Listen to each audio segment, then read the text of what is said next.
Buenas noches y muchas gracias por su paciencia. Alors, je vais dire quelques mots en français, très simple, donc je pense que tout le monde comprendra. Je veux juste, avant de donner cette conférence, dire à quel point je suis honorée d'ouvrir ce festival, le festival d'un pays qui a une si prestigieuse tradition littéraire, et tellement honorée d'être là pour son 10e anniversaire. Voilà, merci beaucoup.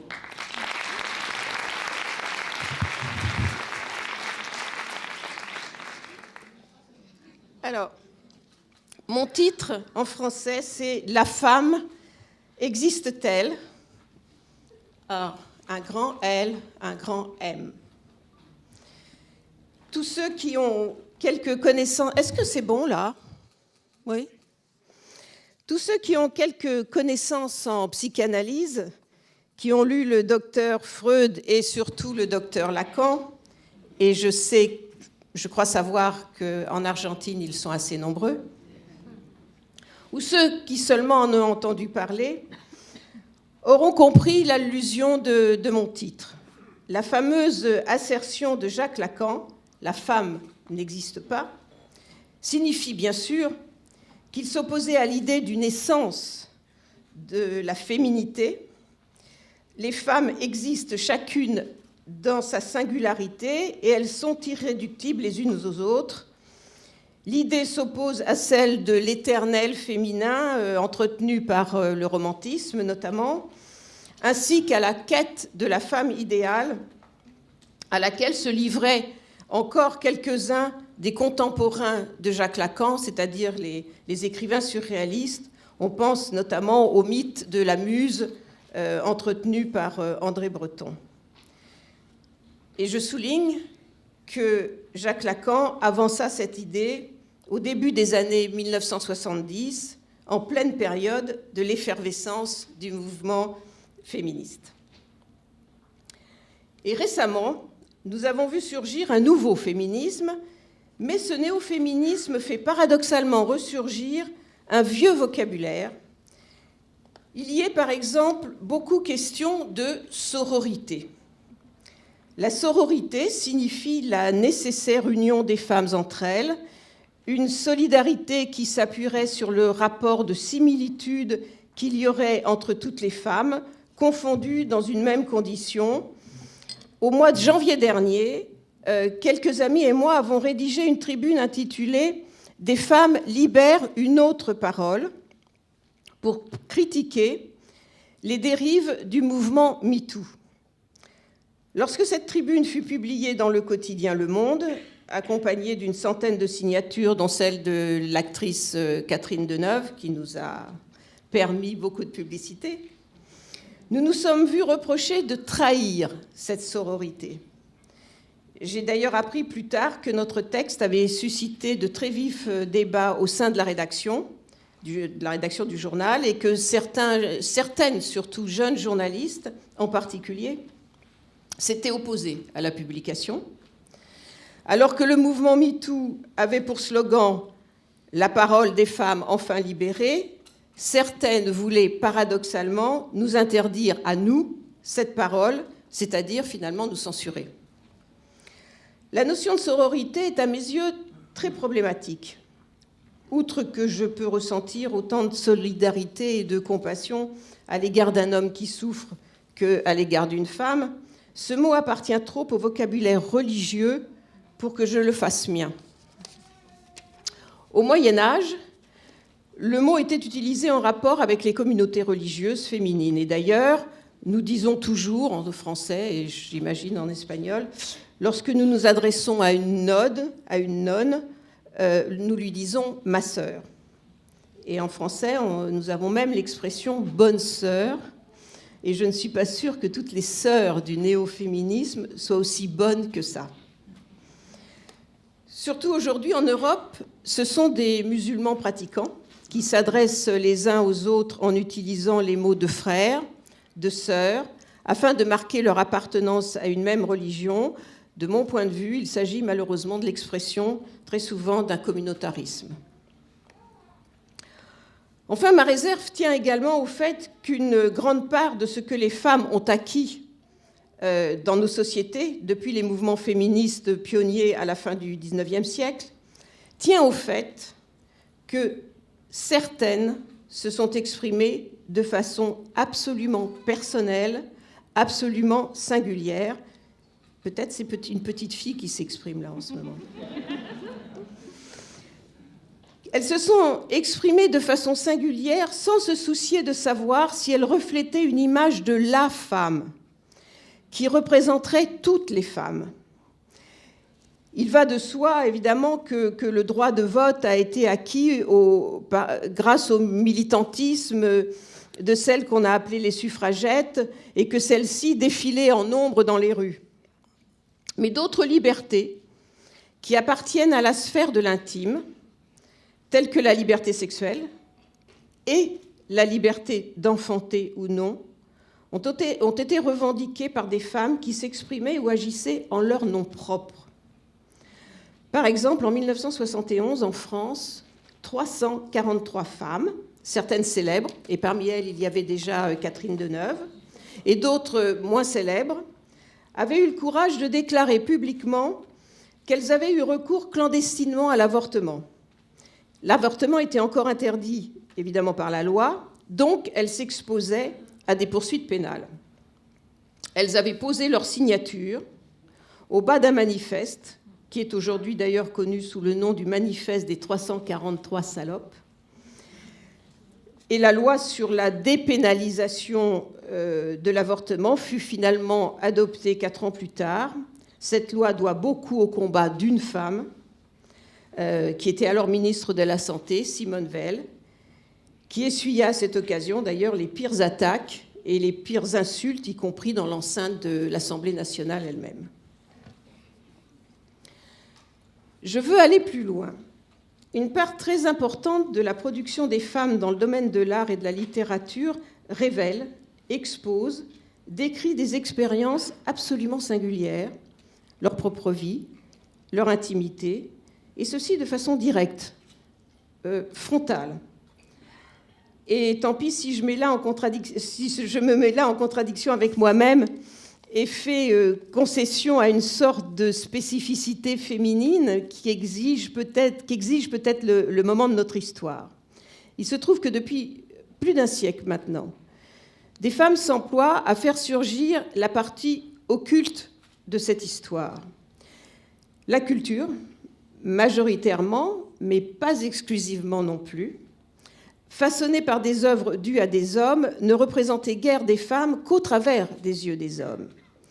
Il faut ici quand même donc citer quelques exceptions, et parmi des auteurs modernes, bien sûr, j'ai pensé tout de suite à James Joyce, le fameux monologue de Molly Bloom, à D.H. Lawrence, l'auteur de Lady Chatterley, sur qui j'ai travaillé récemment, qui, avec l'un comme l'autre, une très grande acuité, ont su transcrire les désirs et une sensibilité de femme.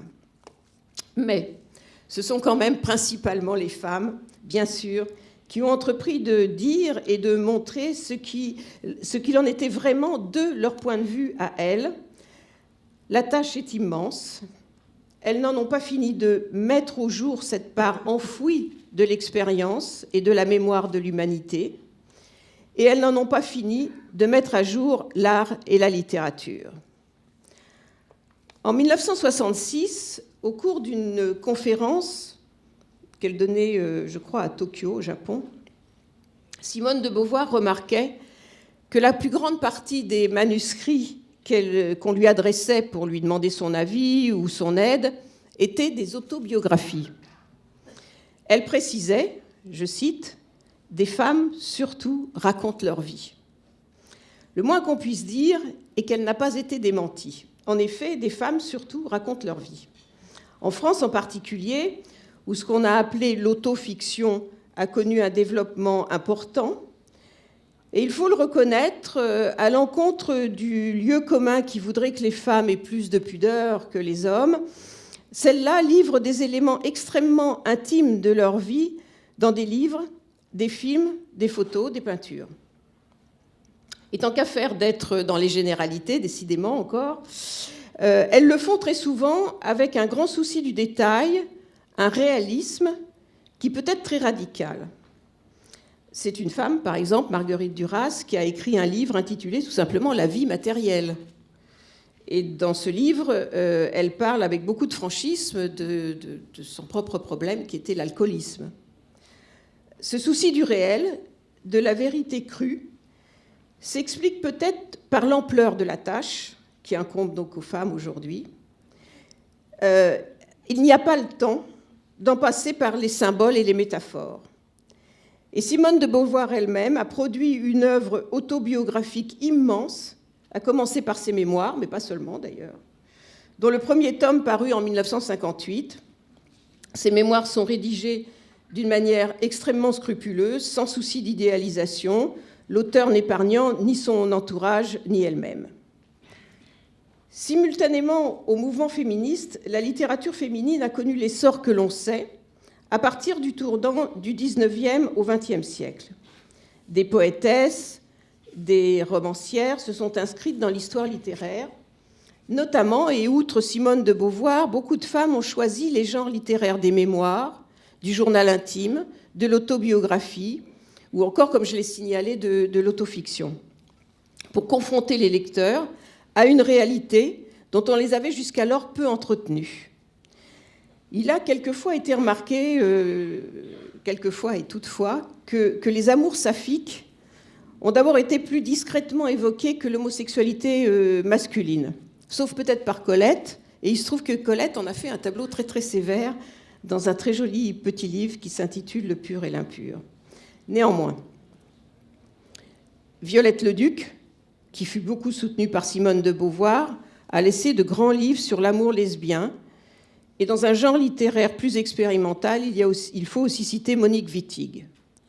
D'autres expériences qui étaient propres aux femmes, plus taboues encore, quelquefois plus douloureuses, voire dramatiques, ont été abordées, ont surgi dans la littérature. Celle de l'inceste, je pense à Anaïs Nin et à Christine Angot.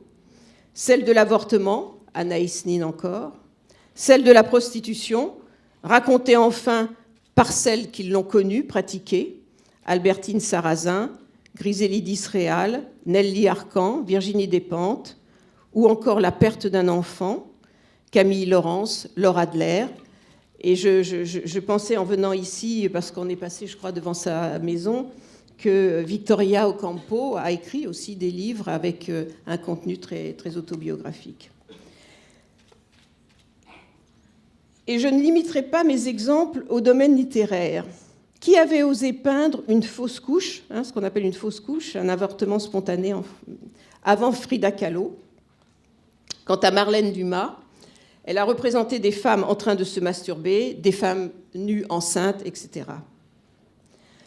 Enfin, n'y avait-il pas un sujet encore plus refoulé que tout cela, celui de l'insatisfaction sexuelle des femmes? Lisez des écrits érotiques, la plupart dus à des hommes. Le héros a toujours le pouvoir d'envoyer sa partenaire au 7e ciel. Ou alors, c'est qu'il a affaire à une femme frigide, évidemment. Dans L'ingénue libertine, un vieux livre déjà, Colette a apporté un autre témoignage, celui qu'il est parfois long et difficile pour une femme de parvenir au plaisir, de rencontrer l'homme ou les hommes qui sachent y faire. Maintenant, je voudrais vous montrer une image. Il s'agit d'un tableau de Paula Rego, en fait un triptyque intitulé « Abortion ». Il appartient à une série réalisée par l'artiste en 1998. Paula Rego est portugaise et elle vit à Londres. Alors, ce n'est pas tout à fait cette image-là qui était prévue, mais ça ne fait rien, elle va... Voilà, c'est celle-ci. C'est un triptyque, donc. Cette année-là, un référendum fut organisé, donc on est en 98, Cette année-là, un référendum fut organisé au Portugal pour savoir si l'interruption volontaire de grossesse devait être ou non autorisée. Une très courte majorité vota contre l'autorisation. Je n'ai pas évidemment à vous décrire l'immense déception que suscita cette occasion manquée. Je précise toutefois que la loi fut adoptée un certain nombre d'années plus tard, en 2007. L'œuvre de Paula Rego nous fait comprendre toute la solitude de la femme contrainte d'avorter clandestinement. Mais je voudrais surtout attirer votre attention sur le regard de celle ici représentée, et peut-être ça serait bien, voilà, c'est un des panneaux du triptyque. Regardez bien les yeux de cette femme. En dépit de la douleur lisible dans les traits du visage, de la position humiliante dans laquelle elle se trouve, elle nous regarde droit dans les yeux, presque avec provocation, défiant ceux qui ont voulu lui interdire ce qu'elle est en train de faire. Elle est victime de la loi qui lui a interdit l'avortement dans des conditions sanitaires et morales correctes. Elle montre comment elle reprend la maîtrise de son destin. Paula Rego a réalisé de très nombreuses œuvres, peintures, dessins sur ce thème. Toutes les femmes représentées sont différentes, très individualisées, montrées dans des positions plus ou moins douloureuses, mais quand on voit leurs yeux, si l'expression varie quelque peu, elles ont toutes ce regard direct. L'artiste a dit s'être inspirée de sa propre expérience, comme de celle de femmes qu'elle a connues, et elle a déclaré assumer pleinement le naturalisme de ses œuvres. La lutte pour le droit à l'avortement est une lutte collective, mais le choix d'avorter est vécu par chacune, et je dirais même par chacun, parce qu'après tout, il y a des hommes qui soutiennent la femme dans cette épreuve, de façon absolument singulière. Et c'est un homme, le grand historien Robert Hughes, qui a souligné que Paula Rego avait été finalement la première peintre de l'histoire à traiter le sujet. Jamais on n'avait représenté un avortement en peinture de toute l'histoire de la peinture. Il ajoutait qu'elle n'avait aucune intention de montrer les femmes contraintes à l'avortement clandestin, je cite, comme des créatures pathétiques ou des victimes. Elles ont eu à faire un choix abominablement dur, écrit-il, mais libre d'un point de vue existentiel. Aucun prêtre ni aucun politicien ne leur a imposé ce que eux voulaient. Et l'historien précisait encore, il n'y a aucune aigreur, pas plus que d'accusation ou de pardon dans la façon dont elles nous regardent, mais plutôt du triomphe. Hughes concluait que ses œuvres étaient les œuvres politiques les plus réussies de ces dernières décades, parce que, je le cite encore, refusant la théorie, elles insistaient sur le fait que dans toute argumentation morale, l'expérience doit toujours s'imposer en premier, et ce qu'on appelle l'expérience est propre à chaque individu. J'en reviens maintenant à Simone de Beauvoir, autre figure exemplaire de femme libre. Qu'on me pardonne de m'exprimer ainsi, j'ai beaucoup de sympathie pour Simone de Beauvoir, un peu moins pour la militante à la figure austère et aux déclarations souvent catégoriques qu'elle a pu faire. Mais j'ai beaucoup de sympathie pour la femme et pour les écrits qui la reflètent, pour ces écrits qui la reflètent. Beauvoir est infiniment plus complexe que la figure à laquelle les mouvements féministes l'ont parfois réduite. Ainsi, la publication de sa correspondance avec son amant Nelson Algren a révélé l'amoureuse soumise aux aléas des sentiments. Et cette correspondance nous apprend qu'elle était, c'est inattendu, une lectrice du plus fieffé séducteur de toute l'histoire, à savoir Giacomo Casanova. Et elle en recommandait même la lecture. Elle écrivait à Algren « Connaissez-vous Casanova ? Un type qui savait baiser. Du moins l'affirmait-il. Mais il ne méprisait pas les femmes pour cela. » Or, il faut savoir, il faut avoir en tête, il faut savoir que, et cela me semble important, c'est que les débuts de l'aventure amoureuse avec Nelson Algren sont exactement contemporains de la conception du deuxième sexe, pardon, mais le siècle nous appartient, publié en 1949. Autrement dit, celle qui militait pour faire reconnaître l'égalité des hommes et des femmes, qui refusait la dépendance légale, économique que la société imposait aux femmes, acceptait simultanément de se soumettre à son désir pour un homme. Telle était sa liberté de femme par rapport à la militante. Et libre, elle le fut d'ailleurs aussi à la fin de leur liaison, lorsque Algren la somma de choisir entre Jean-Paul Sartre et lui, quoi qu'il lui en coûtât, elle fit prévaloir son lien avec Sartre. Je pourrais donner d'autres exemples de la façon sans complexe dont Simone de Beauvoir envisageait la sexualité. Par exemple, l'essai qu'elle consacra en 1959 au sexe symbole par excellence, qui était alors Brigitte Bardot, l'actrice Brigitte Bardot. Et que loue-t-elle chez Bardot ? Précisément sa liberté, son mépris des conventions, le fait de réussir à être elle-même au sein de l'art suprême du simulacre, qui est justement le cinéma, et au cœur du milieu le plus frelaté, celui de la presse à scandale. Je souligne d'ailleurs au passage que l'un des plus beaux films de Brigitte Bardot a été réalisé par le cinéaste Louis Malle. Ça s'intitule « Vie privée » et c'était très directement calqué sur la vie de la star, dont on peut dire qu'elle y interprète un rôle autobiographique, justement. Beauvoir ne s'embarrasse pas des préjugés féministes selon lesquels Bardot réunirait dans son image tous les poncifs que les hommes attendraient des femmes. Elle montre au contraire comment elle se les approprie et les retourne à son avantage. Bardot, pour moi c'est important, Bardot incarne deux mythes pourtant contradictoires, inventés par des hommes et qui avaient été beaucoup exploités dans toute la littérature du début du XXe siècle. La femme fatale et la femme enfant. Bardot les fait siens, ces mythes, pour en jouer avec les hommes, et sous les apparences de la proie, elle est la prédatrice. Il suffit d'ailleurs d'essayer de dénombrer tous les maris et les amants qu'elle a eus ou qu'on lui prête. Pour éviter de dire d'autres, d'avoir la langue qui fourche, comme on dit en français, je vous demande quelques secondes.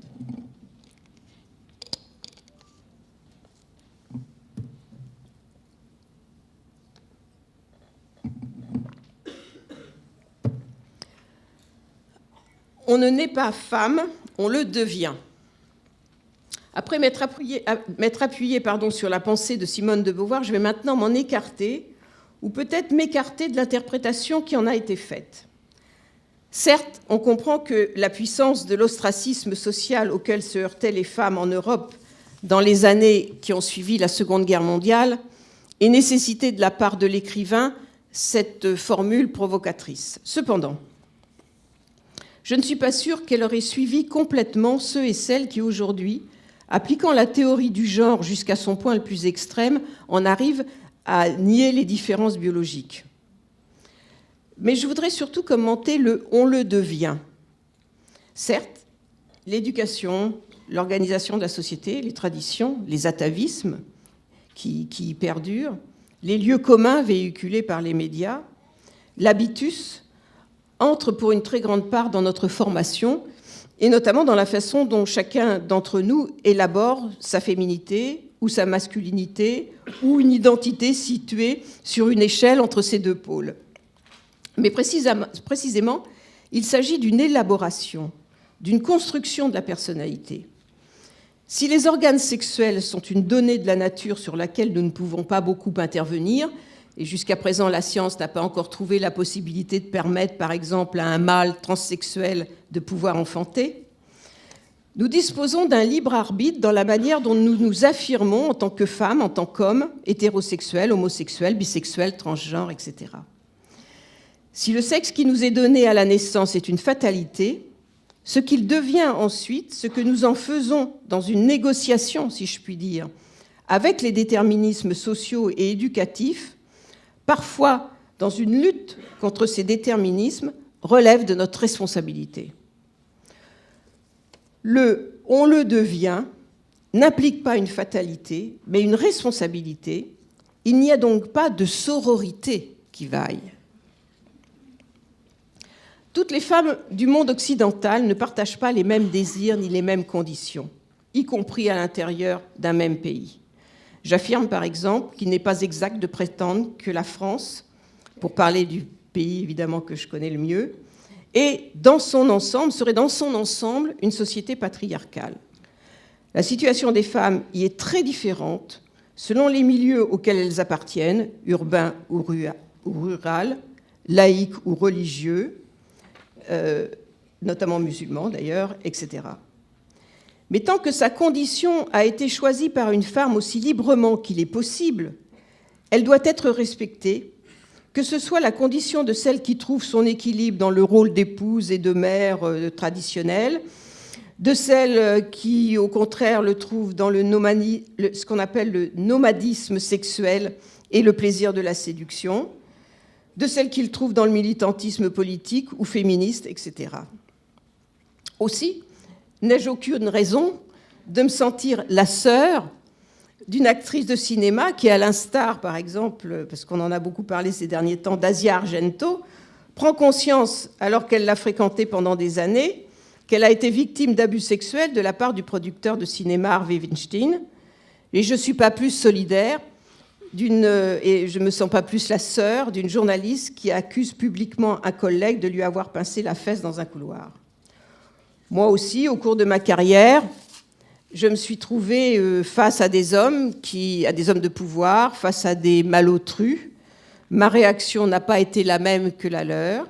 J'ai le droit de le dire. Je reproche d'ailleurs aux imprudentes qui ont suivi le producteur de cinéma dans sa chambre d'hôtel et à l'effarouché qui s'est fait pincer la fesse, de ne pas mesurer, je leur reproche de ne pas mesurer leur bonheur de vivre dans des pays où bien d'autres libertés fondamentales leur sont acquises et dont sont privées, il faut dire quand même, la majeure partie du reste de l'humanité. Beauvoir encore. L'auteur de ce qu'il est convenu d'appeler un livre culte du féminisme ne lisait pas seulement Casanova. Elle ne s'intéressait pas seulement à Brigitte Bardot, elle a écrit aussi une des études vraiment les plus subtiles sur le marquis de Sade. L'œuvre et la vie du marquis lui donnent l'opportunité de réfléchir sur l'impossibilité, je cite, de concilier les individus au sein de ce qu'elle nomme leur immanence. La Révolution française en a rêvé. Tous les hommes, toutes les femmes devaient être égaux au sein de la nation, tous confondus dans le même état d'hommes citoyens, ou de femmes et d'hommes citoyens, disposant des mêmes droits. Le projet a momentanément échoué dans une des entreprises les plus meurtrières de l'histoire de France, c'est-à-dire la période, ce qu'on a appelé la Terreur. Tout aristocrate qu'il fût, Sade eut de la sympathie pour certains idéaux de la Révolution. Il tenta de la rejoindre, mais ça c'est amusant, il en fut exclu car on lui reprocha sa modération. Sade, en effet, condamna la peine de mort, il condamna la guillotine, que faisaient fonctionner sans relâche les instigateurs de la terreur. Lui-même y échappa de peu, mais fut jeté une fois de plus en prison. Et voici l'enseignement qu'en tire Simone de Beauvoir, et je la cite à nouveau. « L'individu qui ne consent pas à renier sa singularité, la société le répudie. Mais si on choisit de ne reconnaître en chaque sujet que la transcendance qui l'unit concrètement à ses semblables, on est conduit à les aliéner tous à de nouvelles idoles. On sacrifiera la liberté de chacun aux accomplissements collectifs. La prison, la guillotine seront les conséquences de ce reniement. La mensongère fraternité s'achève par des crimes. » Heureusement, nous n'en sommes pas là. D'avoir trahi la sororité que voudrait imposer le néo-féminisme n'a pas conduit les auteurs et les signataires de la tribune à laquelle j'ai participé sur l'échafaud, ni en prison. Mais enfin, à défaut de nous couper la tête, certaines auraient bien voulu nous couper la langue. Et des flots d'injures ont tenté de nous enfermer dans l'image de femmes hautaines, indifférentes aux difficultés et aux malheurs des autres. Parmi les reproches qui nous ont été adressées, il y avait évidemment celle d'être des privilégiés parce que nous étions des intellectuels, des écrivains, des artistes. Mais ainsi que je viens de tenter de l'expliquer devant vous, il relevait de notre rôle, il relevait justement de notre rôle d'écrivain ou d'artiste, de nous exprimer à titre personnel, à partir de l'expérience que chacune d'entre nous a forgée au fil de sa vie, de femme, d'amante, et pour l'une d'entre elles, de mère.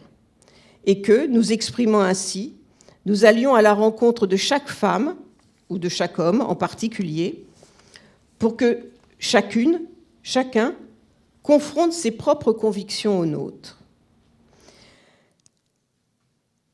Je vais conclure là-dessus, il y a bien assez de discours politiques, de stratégies de communication, de harangues publicitaires qui s'adressent à nous en tant que groupe ou même en tant que masse.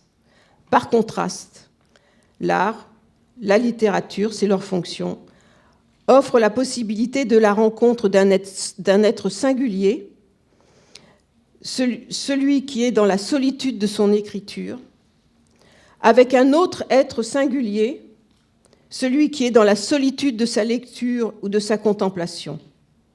Quelles que soient les causes auxquelles nous adhérons et que nous défendons, il ne faut pas nous priver de ces tête-à-tête. Je vous remercie.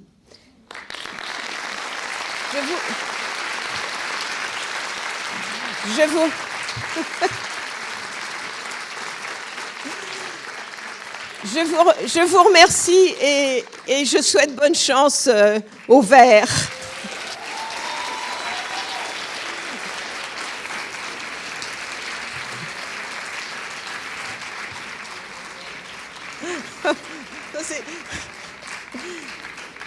Sacrifice aux médias, c'est pour la photo.